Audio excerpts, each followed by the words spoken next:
കണ്ണൂർ ചെന്നപ്പോൾ കണ്ണൂർ കോക്ടെയിൽ കുടിക്കാമെന്ന് വിചാരിച്ച്. അപ്പോൾ ഉണ്ടോ അവിടെ അന്യായിക്കൂ. എന്തൊക്കെ പറഞ്ഞാലും നല്ല ഹൈജീനിക്കാണ് കേട്ടോ. അവിടെ നല്ല വൃത്തിയായിട്ടാണ് അവർ ഫുഡും ഐറ്റംസും എല്ലാം ഉണ്ടാക്കുന്നത്. ഇവിടെ കണ്ണൂർ കോക്ടെയിൽ തന്നെയാണ് സ്പെഷ്യൽ. അത് കുടിക്കാനാണ് കേട്ടോ ഈ ഉള്ള ആൾക്കാർ മൊത്തം ക്യൂ നിൽക്കണത്.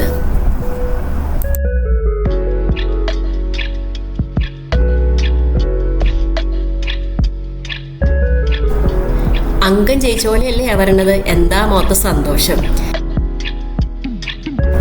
എക്സ്പ്രഷൻ വാരി വിതരണം കണ്ടിട്ട് ആരും തെറ്റിദ്ധരിക്കേണ്ട. നമ്മൾ സാധാരണ പപ്പായ ജ്യൂസിൽ അണ്ടിപ്പരിപ്പൊക്കെ ഇട്ടിട്ട് അടിച്ചു കഴിഞ്ഞാലത്തെ ടേസ്റ്റില്ലേ, അത് തന്നെയാണ് ഇതിൻ്റെ ടേസ്റ്റ് കേട്ടോ. അത്ര വലിയ സ്പെഷ്യലായിട്ടൊന്നും തോന്നിയില്ല. നമ്മൾ വീട്ടിലുണ്ടാക്കുന്ന സാധാരണ പപ്പായ ജ്യൂസൊക്കെ പോലെ തന്നെ.